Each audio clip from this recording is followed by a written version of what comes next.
look like it. Mama went off and left him. She wanted more from life than you could give. I said somebody's got to take it. Sarah's like, I was on TV. I'm just kidding. Well, Chuck and I were on TV. Chuck Robbins, Cisco. Oh, good. And also on Kramer this morning. So just a few interviews, right? Yes, that was fun. Okay. Great to see everybody, both yesterday as well as last night at our cocktail hour. This opportunity to speak with Jensen and really talk about what this meant to our investor community in terms of our announcement at the GTC. I kindly remind you to look at our disclosure statement, this fine print in front of us. And then I want to make sure there's one announcement for you all. Toshiya Hara is here with you, but he is with you as our new lead of investor relations. He started just about yesterday, and he's now been here a good 48 hours, so please make sure you ask him a ton of questions in terms there. We're really pleased to bring him on board here to both California and his many, many years in terms of semis working at Goldman. Truly, truly excited to have him as part of the team and the whole. With that, I'm going to turn the mic over to Jensen for some opening remarks. Good morning. Great to see all of you. Let's see. We announced a whole lot of stuff yesterday. And let me put it all in perspective. The first is, as you know, everybody's expecting us to build AI infrastructure for cloud. That I think everybody knows. And the good news is that the understanding of R1 was completely wrong. That's the good news. And the reason for that is because reasoning should be a fantastic new breakthrough. Reasoning includes better answers, which makes AI more useful, solving more problems, which expands the reach of AI, and of course, from a technology perspective, requires a lot more computation. And so the computation demand for reasoning AIs is much, much higher than the computation demand of one-shot pre-trained AI. And so I think everybody now has a better understanding of that. That's number one. Number two, and so the first thing is inference, Blackwell, incredibly good at it, building out AI clouds. The investments of all the AI clouds continues to be very, very high. The demand for computing continues to be extremely high. Okay, so I think that's the first part. The part that I think people are starting to learn about, and we announced yesterday, I'll just take. I could have done a better job explaining it, and so I'm going to do it again. In order to bring AI to the world's enterprise, we have to first recognize that AI has reinvented the entire computing stack. And if so, all of the data centers and all the computers in the world's enterprises are obviously out of date. And so just as we've been re-modernizing the world's AI clouds, all the world's clouds for AI, it's sensible we're going to have to re-rack, if you will, reinstall, modernize, whatever words, the world's enterprise IT. And doing so is not just about a computer, but you have to reinvent computing, networking, and storage. And so I didn't give it very much time yesterday because we had so much content that part, which represents about half of the world's CapEx, enterprise IT, representing about half of the world's CapEx, that half needs to be reinvented, and our journey begins now. Our partnership with Dell and HPE, and this morning, the reason why Chuck Robbins and I were on CNBC together is to talk about this reinvention of enterprise IT. And Cisco is going to be a NVIDIA networking partner. I announced yesterday basically the entire world's storage companies have signed on to be NVIDIA's storage technology and storage platform partner. And of course, as you know, computing is an area that we've been working on for a long time, including building some new modular systems that are much more enterprise friendly. And so we announced that yesterday. Spark, DGX Spark, DGX Station, and all of the different Blackwell systems that are becoming from the OEMs. Okay, so that's second. So now we're building AI infrastructure, not just for cloud, but we're building AI infrastructure for the world's enterprise IT. And the third is robotics. When we talk about robotics, people think robots, and this is the great thing. It's fantastic. There's nothing wrong with that. The world is tens of millions of workers short. We need lots and lots of robots. However, don't forget the business opportunity is well upstream of the robot. Before you have a robot, you have to create the AI for the robot. Before you have a chatbot, you have to create the AI for the chatbot. That chatbot is just the last end of it. And so, in order for us to enable the world's robotics industry, upstream is a bunch of AI infrastructure we have to go create to teach the robot how to be a robot. Now, teaching a robot how to be a robot is much harder than, in fact, even chatbots. For obvious reasons, it has to manipulate physical things. And it has to understand the world physically. And so we have to invent new technologies for that. The amount of data you have to train with is gigantic. It's not words, it's video. It's not just words and numbers, it's video and physical interactions, cause and effects, physics. And so that new adventure we've been on for several years, and now it's starting to grow quite fast.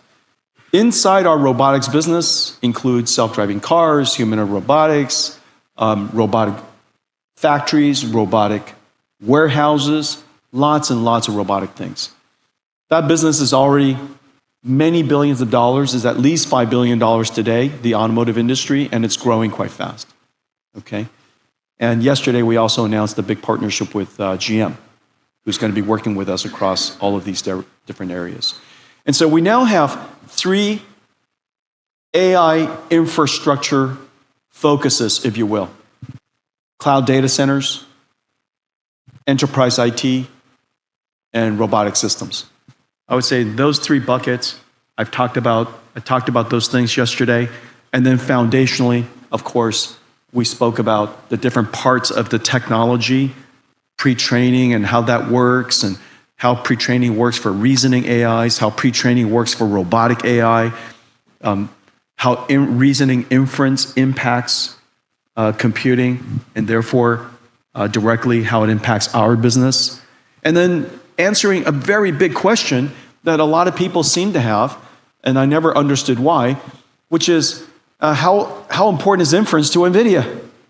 You know, every time you interact with a chatbot, you interact with AI on your phone, you're talking to NVIDIA GPUs in the cloud. We're doing inference. The vast majority of the world's inference is on NVIDIA today. And it is an extremely hard problem. Inferencing is a very difficult computing problem, especially at the scale that we do. And so I spoke about inferencing technology, but at the technology level, I spoke about that. But at the industrial level, at the business level, I spoke about AI infrastructure for cloud, AI infrastructure for enterprise IT, AI infrastructure for robotics. Okay? So I'll just leave with that. Thank you.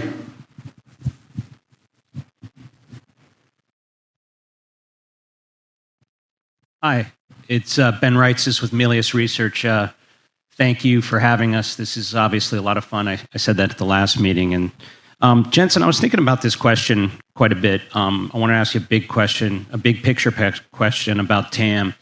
You talked about your share of data center spend last year, or data center spend as your TAM, and your share was about 25-30% last year. You use the Del Oro forecast, they go to $1 trillion, but that's about a 20% CAGR. So the street here has your data center growing about 60%, but then slowing to the rate of 20% thereafter. But I'm just thinking, like, you're in all these areas that are growing faster than the market. You're at a 25-ish% share of the overall data center spend. I'm thinking of Del Oro. I doubt they have robotics and AV data center infrastructure in there. So my question is, with that backdrop, why wouldn't your share of data center spend go up over a 3 to 5 year period versus this 25%? And, why is that CAGR actually not low, that Del Oro that you put up there? And it doesn't seem like autonomous and robots are in there. So why wouldn't your share go up?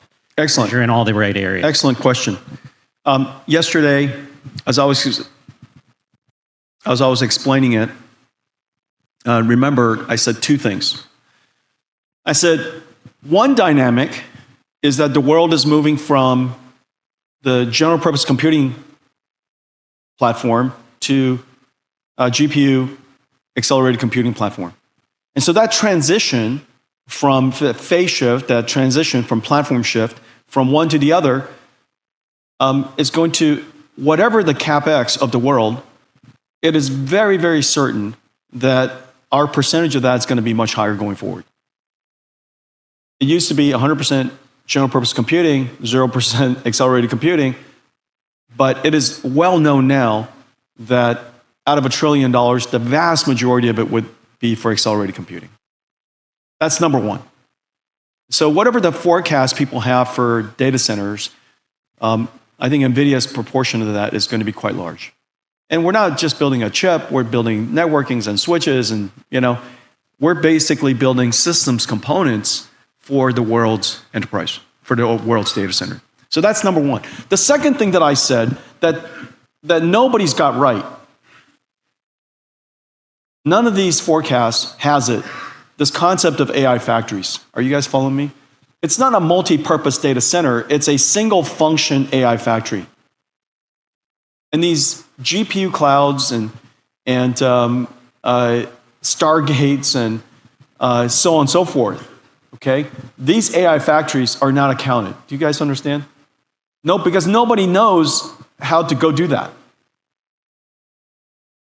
And these multiple $100 billion CapEx projects that are coming online, it's not part of somebody's data center forecast. Are you guys following me? How could they possibly know about these things? We're inventing them as we speak. And so I think there's two ideas here. And I didn't want to be too prescriptive in doing so because nobody knows exactly. But here's some fundamental things that I do know. I fundamentally believe that accelerated computing is the way forward. And so if you're building a data center and it's not filled with accelerated computing systems, you're building it wrong. And our partnership with Cisco and Dell and HP and all these enterprise IT gear, that's what that's about. Okay? And so that's number one. Number two, AI factories. GM's going to have AI factories. Tesla already has AI factories. Just as they have car factories, they have AI factories to power those cars. Every company that has factories will have an AI factory with it. Every company that has warehouses will have AI factories with it. Every company who has stores will have AI factories for those stores to build the intelligence to operate the stores. To build the that store, of course, as you know, is an e-tail store. There's an AI that runs Amazon's e-tail store. There's an AI that runs Walmart's digital store. In the future, there's going to be AI that runs also the physical store. A lot of the systems will be AI, and the systems inside, physical systems, even robotics, will be AI driven. And so I think those parts of the world are just simply not quantified. Does that make sense? No analyst has figured out that. Not yet. It will be common sense here pretty soon. There's no question in my mind that out of $120 trillion global industries, that a very large part of that, trillions of dollars of it, will be AI factories. There's no question in my mind now. Just as today, manufacturing energy Manufacturing energy, they're invisible too. Manufacturing energy is an entire industry. Manufacturing intelligence will be an entire industry. And we are, of course, the factories of that. And so that layer has not been properly quantified. And it's the largest layer of what we do. It is the largest layer of what we do by far.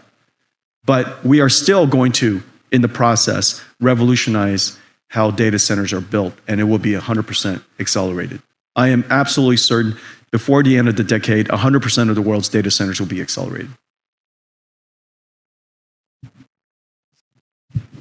Yeah, good morning. CJ Muse with Cantor. Thank you for hosting this morning. One of the key messages yesterday was inference scaling laws are actually accelerating, led by test time scaling for enhanced reasoning. So my question, how does the work NVIDIA is doing to push the inference Pareto frontier impact how you think about the relative sizing of the inference market, your competitive positioning? And then could you discuss Dynamo briefly? Is there a way to isolate the productivity gains from this optimization software that we should be thinking about? Thanks so much. Yeah, really appreciate it. Going backwards, as you know, people say NVIDIA's position is so strong because our software stack is so strong. And our training stack has a lot of components in it. It's not just one thing because training is a distributed problem, and the computing stack, our software runs on the GPU, it runs on the CPU, it runs in the NICs, it runs on the switches, it runs all over the place. And so you have to figure out which framework, which library, which systems to integrate it all into. And because no one company in the world develops the software holistically and totally for training, we have to break it up into a whole lot of parts and integrate it into a whole lot of systems, which is the reason also why our capability is so respected, because it seems like everywhere you look, there's another piece of NVIDIA software. And that is true. Now, inference is software scaling at a level that nobody has ever done before. Inference is enormously complicated. And the reason, as I was trying to explain yesterday, to give it some texture, some color, that this is the world's extreme computing problem. Because everything matters. Everything matters, and it's a supercomputing problem where everything matters. And that's quite rare. Supercomputers and supercomputing applications are used by one person. It's not used by millions of people at the same time. And everybody cares, and the answer matters. And so the amount of software we have to develop for that is quite large, and we put it under the umbrella called Dynamo. It's got a lot of pieces of technology in it. The benefit of Dynamo, ultimately, is without it, just as without all of NVIDIA training software, how do you even do it? And so the first part is it enabled you to do it at scale. And one of the really innovative AI companies is a company called Perplexity. And they find incredible value in Dynamo and the work that we do together. And the reason for that is because they're serving AI at very large scale. And so anyways, that's Dynamo. The benefit to it measurably is hard exactly how many X factors, but it's less than 10. It's probably less than 10 on the one hand, in terms of once if you do a good job versus not doing a good job. But if you don't have it, you don't do it at all. Okay, so it's essential. Hard to put an X factor on it. With respect to inference, here's the thing. Reasoning generates a whole lot more tokens. The way reasoning works, the AI is just talking to itself. You guys understand what I'm talking about? It's thinking. You're just talking to yourself. And on the one hand, the reason why we used to think that 20 tokens per second was good enough for chatbots, it's because a human can't read that much faster anyways. So what's the point of inferencing much faster than 20 tokens per second if the human on the other side of it can't read it? But thinking, the AI can think incredibly fast. And so we're now certain that we want the performance of inference to be extremely high so that the AI can think some of it out loud most of it to itself. And so we now know that's likely the way that AI is going to work. Internal thinking, out loud thinking, and then final answer production. And then interactive part of it, which is getting more color, getting more explanation, so on and so forth. But the thinking part is no longer one shot. And the difference between thinking versus not thinking, is like just a knee-jerk reaction of an answer. The number of tokens versus thinking tokens, it's at least 100 times. The point of putting a number on it was almost, I just put an arrow on it because I know that there's no way you could put an answer on how a simple answer, and yet, as you know, people love simpler answers. And and you guys know that I always have a hard time with that because it always seems more complicated in my head. But I think 100x is easily so. Most likely, nearly all the time 100x. Now here's the part that is the X factor on top of that. This is the part that people don't consider. You now have to generate a lot more tokens, but you have to generate it way faster. And the reason for that, nobody wants to wait until you're done thinking. And it's still an internet service. And the quality of the service and the engagement of the service has something to do with the response time of the service, just like search. If it takes too long, and it's measurably so, if it takes too long, people just give up on it. They don't want to come back. They won't use it. And so now we have to take this problem where we're using a larger model because it's more reasoning, more capable. It also produces a lot more tokens, and we have to do it a lot faster. So how much more computation do you need? Which is the reason why Blackwell it came just in time. Grace Blackwell with NVLink 72, FP4, better quantization, the fast memory on Grace. Every single part of the architecture, people now go, man, how did you guys realize all that? How did you guys reason through all of that? And how did you guys get all that ready? But now, Grace Blackwell, NVLink 72, just came just in time. And I still think that 40x that Grace Blackwell provides is a big boost over Hopper, but I still think, unfortunately, it's many orders of magnitude short. And but that's a good thing. We should be chasing the technology for hopefully we'll be chasing the technology for a decade, if not more.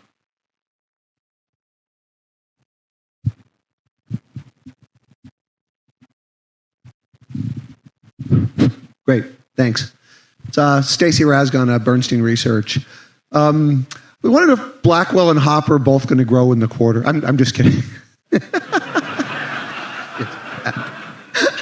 Listen. That joke was kind of like my Pym particle joke. Okay? Yeah, that's the kind of stuff that's funny only to your closest friends. Probably true. Hopefully they're all here.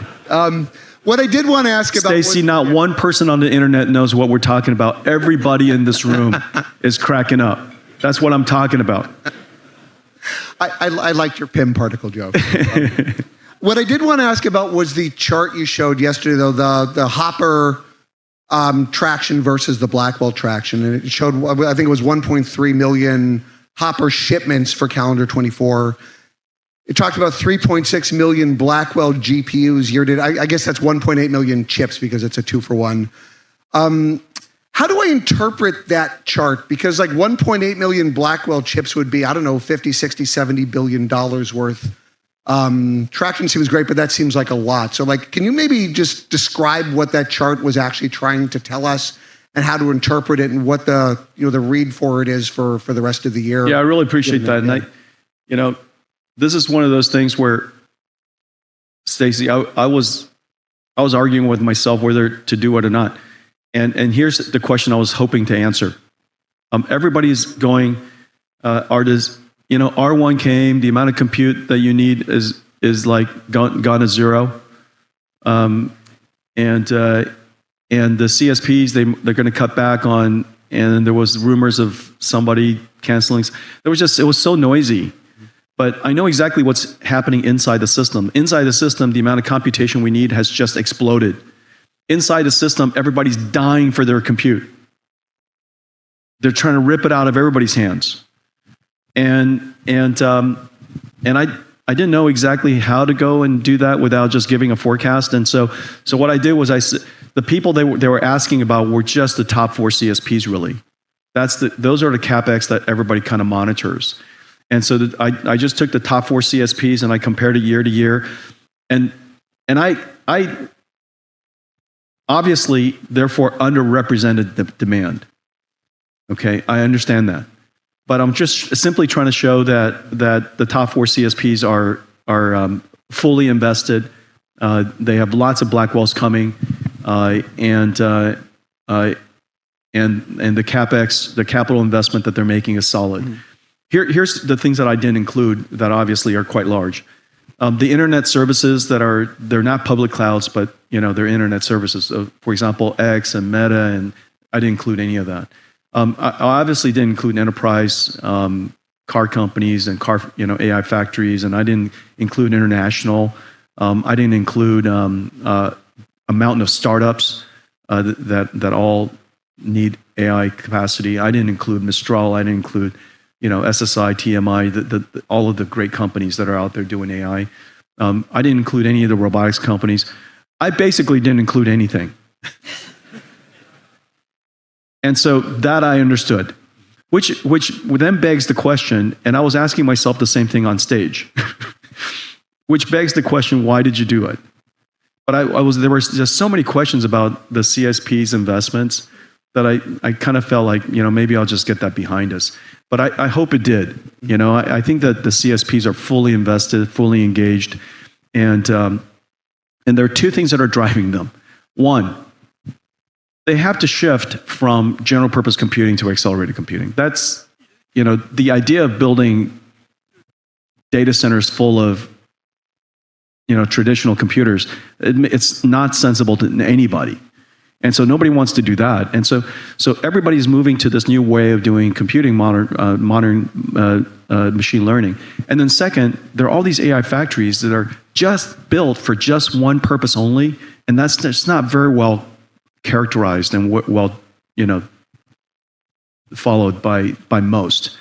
And that, I think, in the future, these specialized AI factories, and that's why I call it AI factories, these specialized AI factories, that's really what the industry is going to look like someday, above this $1 trillion of data centers. What was the number, though? That was what, shipments plus orders to those 4 customers within the first 11 weeks of the year? That's what that 3.6? No, that 3.6 is what they have ordered from us. Ordered, okay. Of Blackwells. Okay. Yeah. So far. So far. I know, the year just started. Okay. Yeah, exactly. Yep. Thank you. Our demand's much greater than that, obviously. Yeah. Thank you. Good morning. Hi, Jensen. Hi, Colette. Vivek Arya from Bank of America Securities. Nice to see you, Vivek. Thanks for hosting a very informative event. Jensen, I had a near and sort of intermediate term question. So on the near term, Blackwell execution and how it has, it's an incredibly complex product, obviously, very strong demand for it, but it has pressured gross margins a lot, right? I think some growing pains were to be expected, but we have seen margins go from high 70s to low 70s. So can you give us some confidence and assurance that as you get to Blackwell Ultra and Rubin, that we should expect margins to start heading back, that there will be more profitable products, versus what Blackwell has been so far. So that's kind of the near term. And then as we look out into 2026, Jensen, what are the hyperscale customers telling you about their CapEx plans in general? Because there's a lot of building of infrastructure, but from the outside we don't always get the best metrics to kind of visualize what the ROI is on these investments. So as you look out at 2026, what's your level of confidence that their ability and desire to spend in CapEx can kind of stay on this pace that we have seen the last few years? Thank you. Yep. Our margins are going to improve because, as I was explaining yesterday, we changed the architecture of Hopper to Blackwell, not just the chip-to-chip name, but we changed the system architecture and the networking architecture completely. And when you change the architecture that dramatically across the system, and now we've succeeded in doing so, there are so many components that are hard to exactly quantify cost and this and that, that now that it's all accumulated, it's challenging in the transition. Everybody's cost is a little higher. Everybody's new connector's a little higher. Everybody's new cable's a little higher. Everybody's new everything's a little higher. But now that we ramp up into production, we'll be able to get those yields and those costs down. Okay, so I'm very certain, I'm quite confident that yields will improve as we use this basic architecture now called Grace Blackwell, this new NVLink 72 architecture, and we're going to ride this for about 3 to 3.5, 4 years. Okay, and so we have opportunities between here and now that we're ramped up to improve yield and improve gross margins, and so that's that. In terms of capex, today we're largely focused on the CSPs, but I think very soon, starting almost now, you're starting to see evidence that in the future these AI factories will be built even independently of the CSPs. We're going to see some very large AI factory projects, hundreds of billions of dollars of AI factory projects.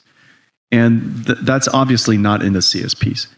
But the CSPs will still invest and they will still grow. And the reason for that is very clear. Machine learning is the future, is the present and the future. You're not going to go back to hand coding. The idea of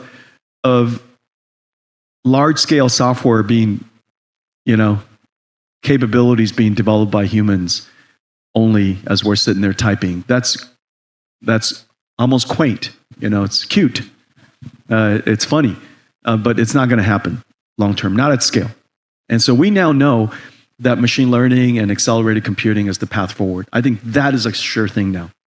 The fact that every single CEO understands this, the fact that every single technology company is here, that we have partnerships from the Dells and HPs that are very understandable to Cisco, who have now also joined us, and industries, healthcare industries here, and retail here, and GM is here, and car companies, startups to traditional.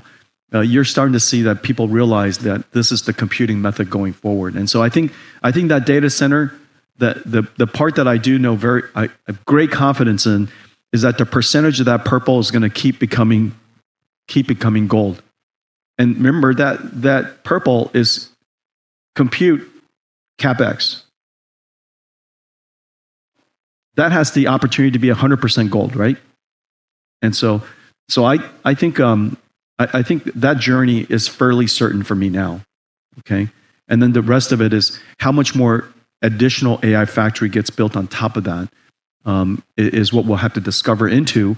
But the way I reason about the fact that it's going to be significant is that every single industry in the world is going to be powered by intelligence. And every single company is going to be manufacturing intelligence. And out of that $120 trillion or so in the world, how much of it is going to be about intelligence manufacturing? Pick our favorite number, but it's measured in trillions.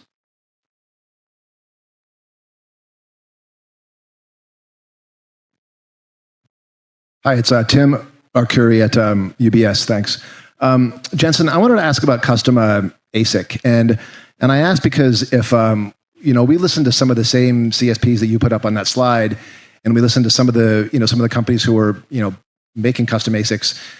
Some of the deployment numbers sound pretty big. So I wanted to just hear your position, how you're going to compete with custom ASICs, how they can possibly compete with you, and maybe how some of your conversations with these same customers would sort of form your view in terms of how competitive custom ASIC will be to you. Thanks. Yeah. First of all, just because something gets built doesn't mean it's great.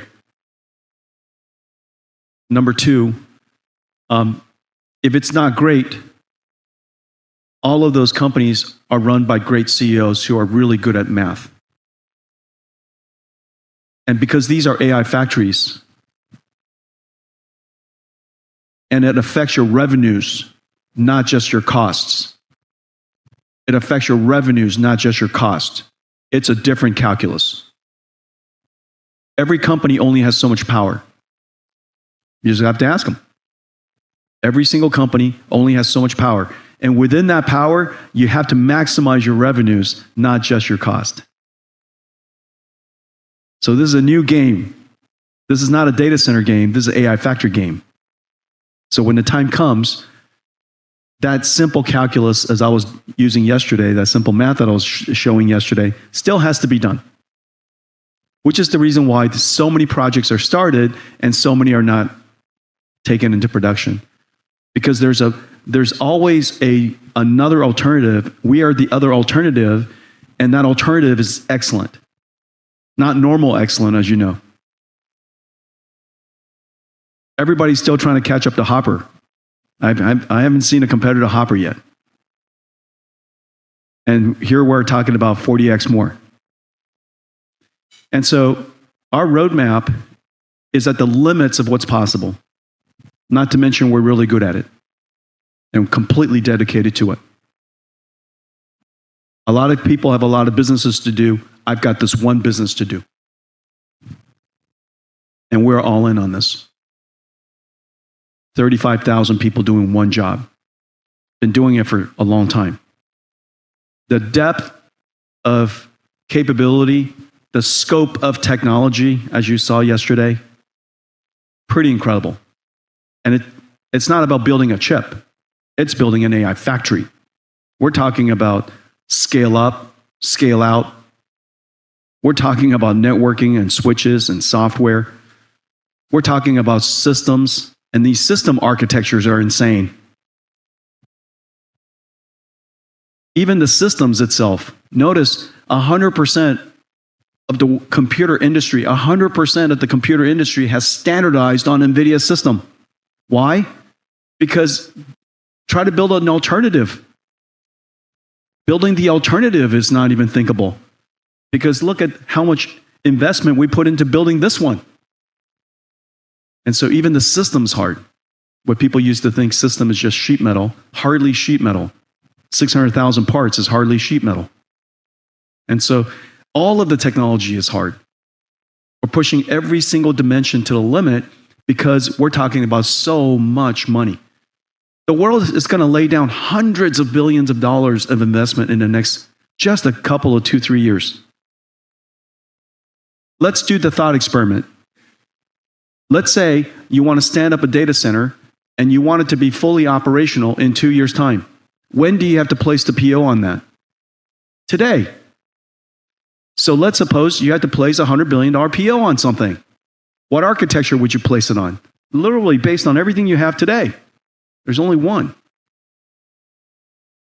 You can't reasonably build out giant infrastructures with hundreds of billions of dollars behind it, hoping to turn it back on and to get the ROIC on it, unless you have the confidence that we are able to provide you. And we can provide you complete confidence. And singularly so. We're the only technology company where if I had to go place $100 billion on an AI factory, oh, that's interesting, I did. Literally the only company who's willing to place $100 billion POs across the industry to go build it out. And you guys know that's the depth of our supply chain. And we are, and we have. Give me another. Give me another one that has that depth and that length. And now to the point where we've got to go and work with the supply chain upstream and downstream to prepare the world for hundreds of billions of dollars, working towards trillions of dollars of AI infrastructure build out. Our partnerships with power companies and all of the cooling companies, the Vertivs, the Schneiders, our partnerships with BlackRock, the partnership network necessary to prepare the world to go build out trillions of dollars of AI infrastructure that's undergoing as we speak. What architecture and what ASIC chip do you go select? That doesn't even make sense. It's a weird conversation even. And so I think that the game is quite large. The investment level, therefore the risk level, is quite high. And so the certainty that you're selecting the best is quite important. And the certainty that you can execute, vital. We are the company you can build on top of. We're the company, we're the platform that you can build your AI infrastructure on. And we're the company that you can build your AI infrastructure strategy on. And so I think it includes chips, but it's much, much more than that.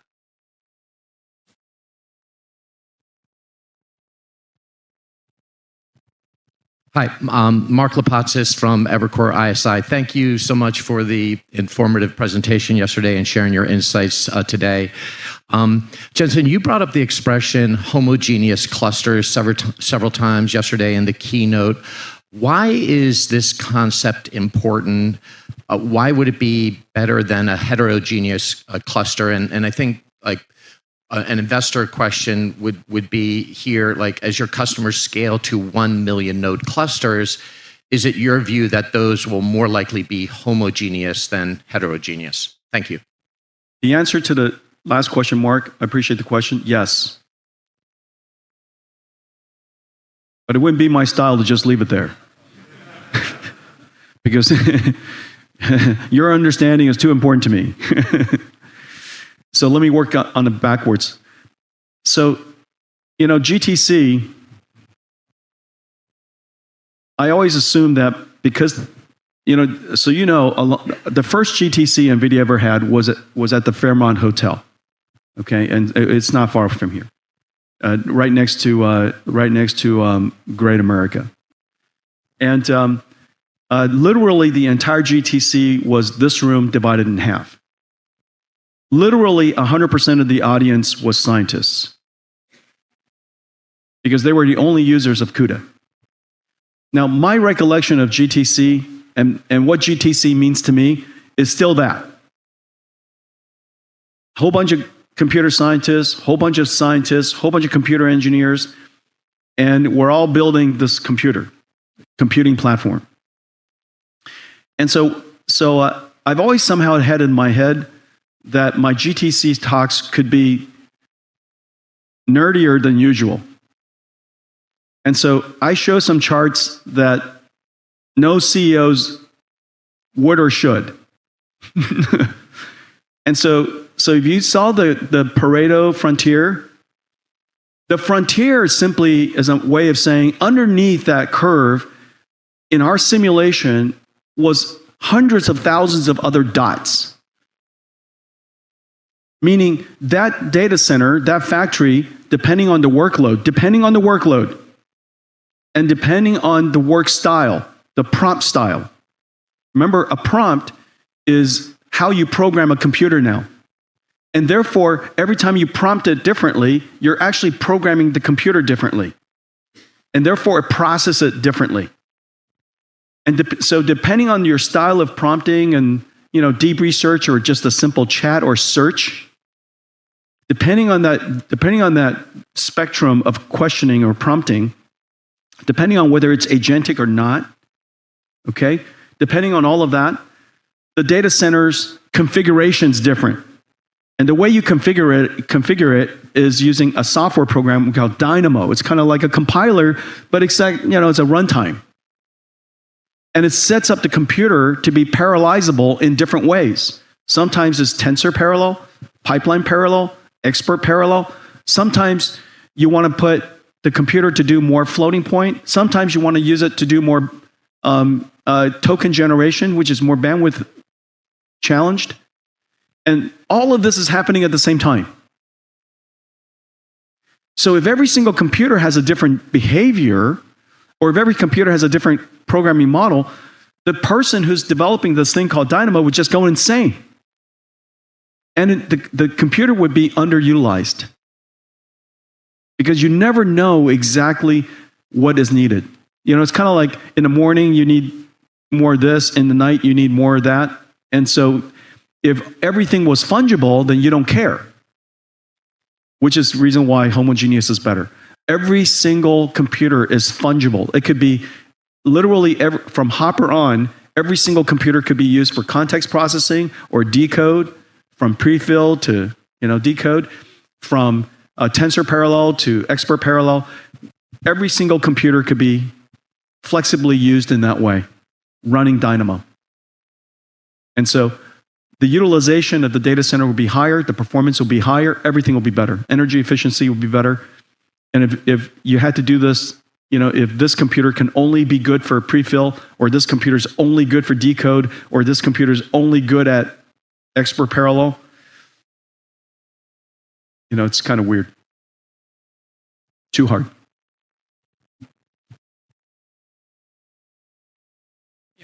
Joe Moore, Morgan Stanley. So very compelling conversation about reasoning and the 100x improvement in compute requirements. But I guess one of the anxieties the market had was DeepSeek talking about doing that reasoning on fairly low-end hardware, even consumer hardware, and China may be forced to do this on low-end hardware. So can you talk about that disparity and how does this complexity pan out for you guys? Yeah, they were talking about a technology called distillation. Distillation, you train the largest model you can. Okay, so ChatGPT 4.0, I think it's a couple of trillion parameters. R1 is 680. Llama 3 is 400 or so. Is it 280, 400, something like that? I forget anymore. And the version that people run mostly is 70B. So R1's 680. ChatGPT is 1.4. The next one, I'm going to guess, is 20 trillion. And so you want to build the smartest AI you can. All right, number one. The second thing you want to do is you want to distill it, quantize it, reduce the precision, quantize it, distill it, and into multiple different configurations. Some of it, you might continue to run it in the largest form because, quite frankly, the largest is actually the cheapest. And let me tell you why. As you know, Joe, there are many problems where getting the smartest person to do it is the cheapest way to do it. There are actually a lot of problems like that. Getting the cheapest person to do something is not necessarily the cheapest way to get it done. Do you guys agree? Are you guys following me? Everybody goes, I don't understand what you're saying. No. In this audience, I hope that you understand. Okay, so it turns out that there are many problems where it would actually cost less in runtime to have the smartest model do it. And so depending on the problem you're trying to solve, you're going to use the cheapest form. And so we take the largest and you distill it into smaller and smaller version. And even the smallest version is only like 1 billion parameters, which fits on a phone. But I surely wouldn't use that to do research. You know what I'm saying? I would use the larger version to do research. And so they all have a place, but it's a technology called distillation, and people just got worked up on it. And even today, you can go into ChatGPT and there's a whole bunch of configurations. Do you guys see that? There's is it O3 Mini or something like that? It's a distilled version of O3. And if you like to use that, you can. If you like to, I use the plain one. And so it's just up to you. Does that make sense? Yeah, it's a technology called distillation. Nothing changed. Yeah, and this is probably going to have to be the last question. I want to stay. I was late. Okay. Make the next meeting wait. I'm just kidding. The next meeting is lunch. Perfect. Thanks for taking the questions. Aaron Rakers at Wells Fargo. Nice to see you. Jensen, we talk a lot about the compute side of the world and how these scaled up architectures are evolving. One of the underlying platforms that I feel are key to your success and your strategy is NVLink. And I'm curious, as you move from 72, and I know there's some definitional difference around 72 to 144, you talk about 576. I'm curious, how do we think about the evolution of NVLink to support continued scaled up architectures and how important that is to your overall strategy? Thank you. Yeah, NVLink, I said yesterday, distributed computing, this like this room, distributed computing, let's say, and let's say we have a problem we have to work on together.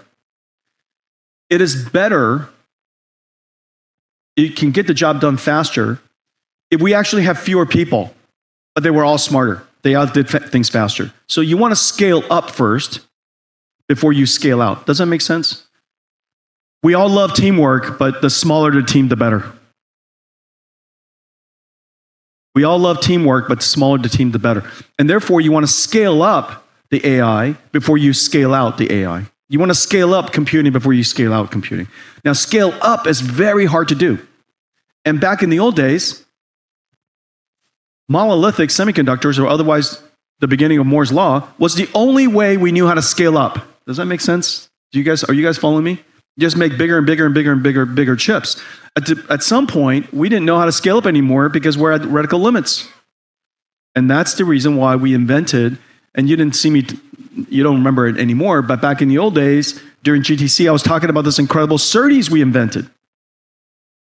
The most high-speed, energy-efficient SerDes. NVIDIA is world-class at building SerDes. I go so far as to saying we're the world's best at building SerDes. And if there's a new SerDes that's going to get built, we're going to build it. And so whether it's the chip-to-chip interface SerDes or the package-to-package interface SerDes, which enabled NVLink, our SerDes is absolutely the world's best. Always at the bleeding edge. And the reason for that is because we're trying to extend beyond Moore's Law. We're trying to scale up past the limits of reticle limits. Now the question is, how do you do that? People talk about silicon photonics. There's a place for silicon photonics. But you should stay with copper as long as you can. You know, I'm in love with copper. Copper is good. You know, it's time tested. It works incredibly well. And so we want to stay with copper as long as we can. It's very reliable. It's very cost effective, very energy efficient. And you go to photonics when you have to. And so that's the rule. And so we would scale up as far as we can with copper, which is the reason why NVLink 72 is in one rack, which is the reason why we pushed the world to liquid cooling.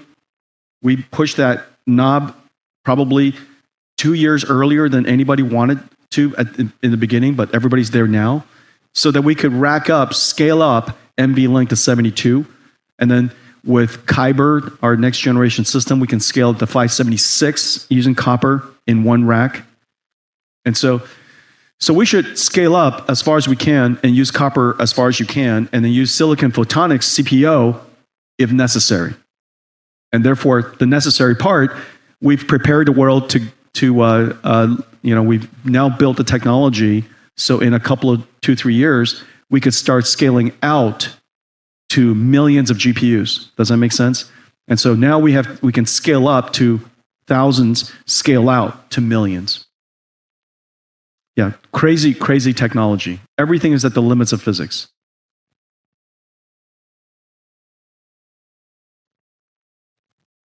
Linkers at Jefferies, appreciate the bonus time too. Thanks for taking the question. I want to ask you, I know you were kind of making a joke about you couldn't give Hopper away. That's not the point. You were trying to say the performance is so incrementally better, new sales are going to go there very quickly. But I'm kind of curious about the life cycle.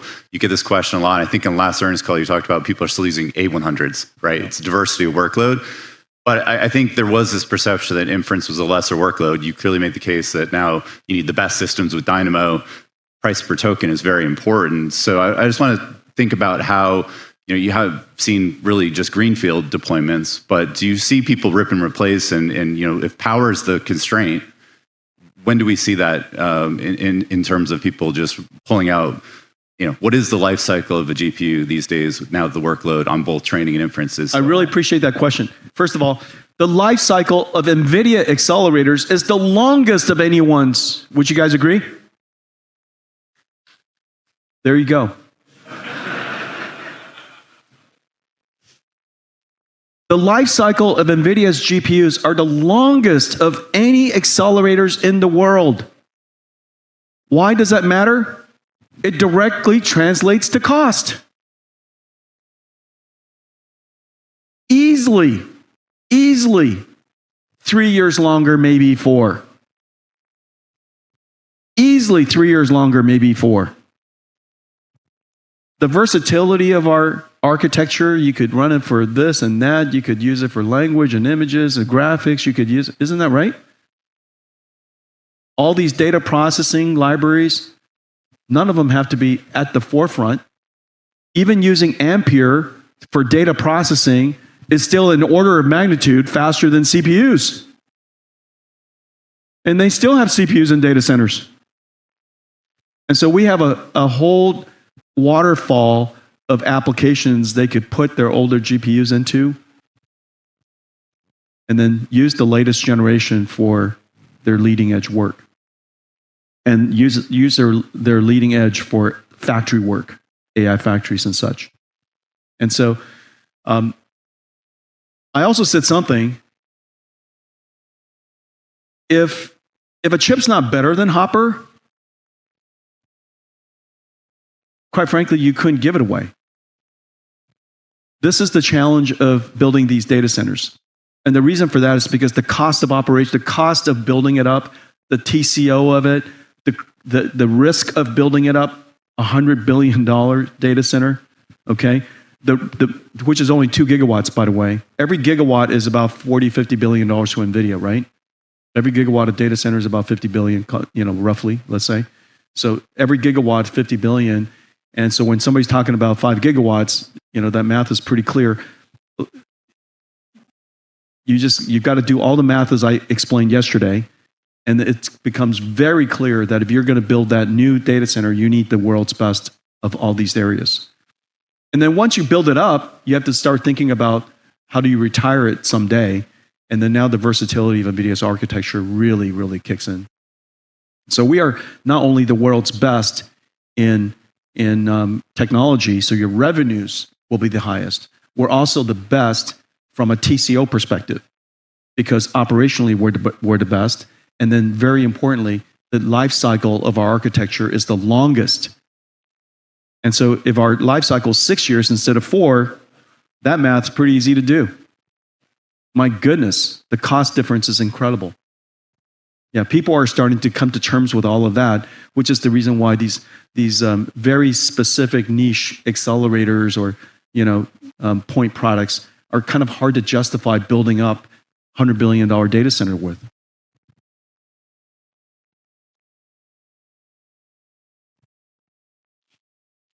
Thanks for the time. Pierre Ferragu, New Street Research. That's really music to my ears, this idea that NVIDIA chips have a very long lifetime and they're actually amortized relatively rapidly on balance sheets.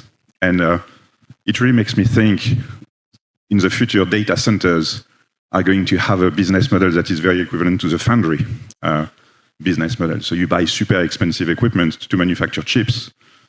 You depreciate them over 5 years, and they keep running 20 years down the line. And so I'm trying to think about how the industry is going to grow with that framework in mind. And I look at the economics, for instance, of OpenAI, the economics they shared with investors in their last round. And my understanding of them is in 2028, 2029, they're going to be deploying like a $250 billion data center, and they're going to use it at their frontier to develop their most advanced models. But then that big data center, if they want to move to the next frontier data center, that might be like a $350 billion data center in the beginning of the next decade, they'll have to drop off somewhere a $250 billion data center, and we'll have to figure out how to fit in that data center so that the frontier of the industry can keep going towards like the more advanced technology. And I'm still struggling to see how this is going to work, because probably the inference of OpenAI alone is not going to be enough to fill in such a big data center every year or every other year if they change their leading edge data center every year or every other year. Does that make sense? Yes. Thank you. Except for I don't think they're going to have any trouble. And the reason for that is this. The demand for inference will be larger than the demand for training. It already is. The number of computers they use for inference is nowhere near enough. That's the reason why, as we're moving to these reasoning models, and I'm super enjoying using ChatGPT, and I use it every day. But the response time is getting slower and slower. And during certain parts of the time, I can tell when you guys are all on it, I pretty much don't get my answer back. Are you guys following me? Obviously, that's a problem. And obviously, they know that.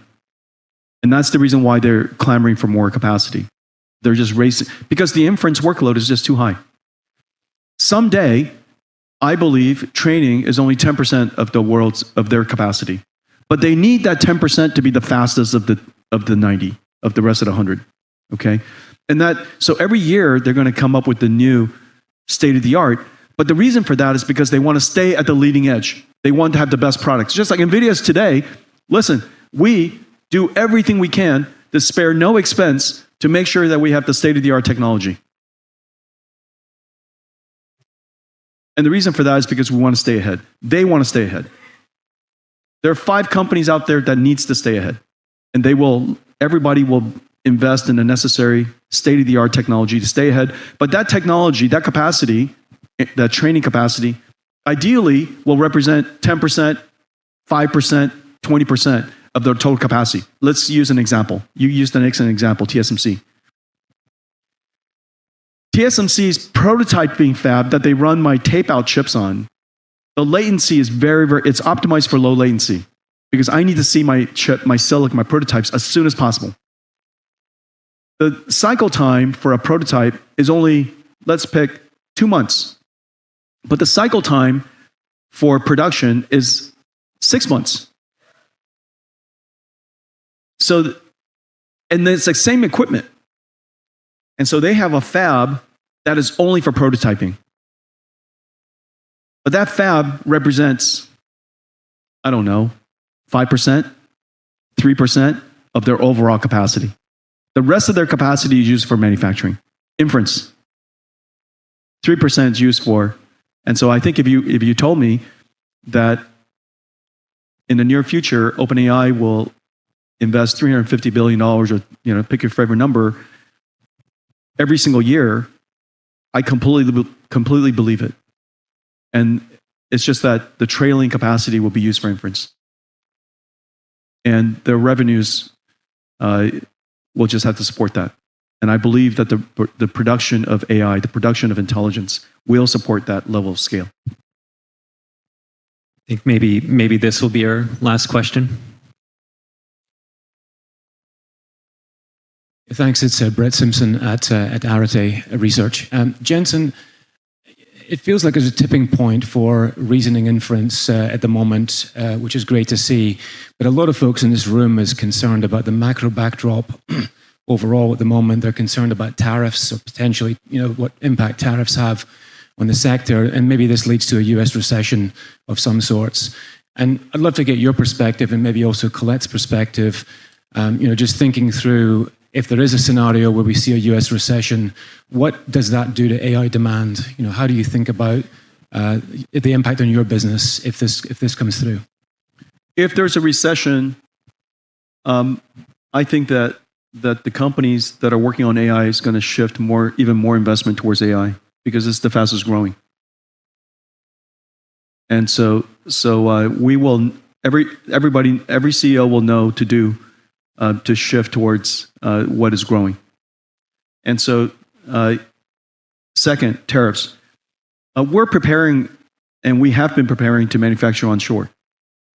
And TSMC's investment in $100 billion of fabs here in Arizona, the fab that they already have, we're in it. We are now running production silicon in Arizona. And so we will manufacture onshore. The rest of the systems we'll manufacture as much onshore as we need to. And so I think the ability to manufacture onshore is not a concern of mine. And our partners, we are the largest customer for many companies. And so they're excellent partners of ours. And I think everybody realized that the ability to have onshore manufacturing and a very agile supply chain, we have a super agile supply chain with manufacturing in so many different places. We could shift things around. Tariffs will will have a little impact for us short term. Long term, we're going to have manufacturing onshore. Okay. How about I take one more? The last question has to be a happy question. Even though the tariffs wasn't a sad question, it was, but tariffs was a happy question. How about one more question? The ultimate responsibility, sir. Well, it might not sound so much like a happy question. It's Will Stein from Truist, but I'm hoping you can put a happy spin on it. Will. Another question. Jensen, what do you see as the biggest technical or operational challenges today? You just mentioned with regard to U.S. production, that's not really weighing heavily on you. What is the company, what are you doing to turn that into an opportunity that'll result in even better revenue growth going forward? Yeah, Will, I really appreciate the question. And in fact, everything I do started out with a problem, right? Almost everything that I do started out with a dream, or everything I do started with an irritation, or everything I do started with a concern or some problem. And so what are the things that we did? What are the things that we're doing? Well, one of the things that you're seeing us do, no company in history has ever laid out a full roadmap 3 years out. No technology company has ever done that. It's like today we're announcing our next 4 phones. Are you guys following me? Nobody does that. And the reason why we do it is because, one, the whole world is counting on us. And the amount of investment is so gigantic, they cannot have surprises. We're in the infrastructure building business, not in the consumer products business. We're the infrastructure business. The most important thing to our partners are things like trust, no surprises, confidence in execution, confidence in your ability to build the best. They use all of the same thoughts, words that you would use to describe, for example, TSMC. Are you guys following me? All the same ideas. We are an infrastructure building company now. And so many of the things that you saw me do are reaction to that. And I know it looks quite strange for a technology company to sit here and tell you about all these things that while you're sitting here buying this one, I'm already telling you about the next one, and you're about to place an order for the next one, I'm already telling you about the one after that, and you're forcing you to live in regret all the time. Okay? However, I also know this, because they need to run their business every single day. They can't wait to run their business in 3 years and do a better job. They got to run it every single day. They have no choice because we're in the AI factory business. So one, we're in the AI infrastructure business. No excuses, no surprises, long roadmap. 2, we're in the AI factory business. We got to make money every day. They're going to buy some every day. No matter what. No matter what I tell them about Rubin, they're going to buy Blackwells. There's no question. No matter what I tell them about Feynman, I couldn't wait to tell you guys about Feynman, but they're still going to, I thought the keynote was long enough. And so they're still going to, right? Does that make sense? We're in the AI factory business. People have to make money every day. And then here's the third thing is, we're a foundation business for so many industries. AI is a foundational business for so many industries, and we have only so far served the cloud. And in order for us to serve the telecommunications network, and yesterday we announced with T-Mobile and Cisco, in the US, we're going to build a 6G AI RAN. And it's all completely built on top of Blackwells. And that ecosystem, what's your CapEx spend? $100 billion a year? That has to be retooled and re-architected and reinvented. You can't just do that in the cloud. We have to do that for AI industries. You can't just do that in the cloud. We have to do that for AI enterprise IT. You can't just rely on the cloud to do that. There are different architectures, different go-to-markets, different software stacks, different product configurations, different purchasing style, and therefore the product has to fit the style of purchasing. So each one of these industries needs an AI infrastructure. So we now know three things about our company. We're an infrastructure company. So the supply chain, front and back, behind us, everything from land, power, and capital, we are a part of. Okay? And so one, AI infrastructure, AI factories. And three, we're AI foundational company that the whole world is depending on, and therefore we have to bring the technology to them. It's not just about AI to them, it's about the entire computing platform to them. And that includes networking and storage and computing. And we have the might to do that. We have the technical skills to do that. And so you heard all these things, frankly, in the keynote yesterday, while I had to also remember, while we have work to do, it also still had to be a little entertaining. And so, but we did a lot of work yesterday.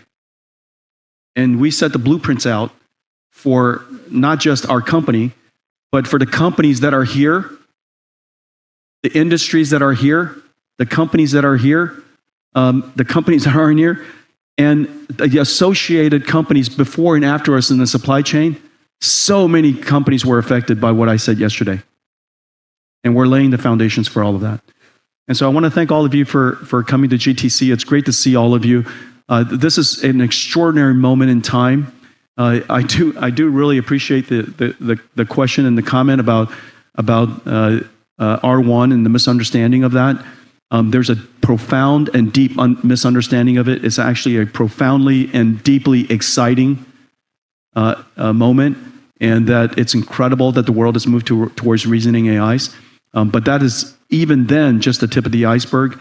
And I hope to catch up with you guys again. We're going to Computex, so I hope you're coming to Computex. This year's Computex is going to be gigantic.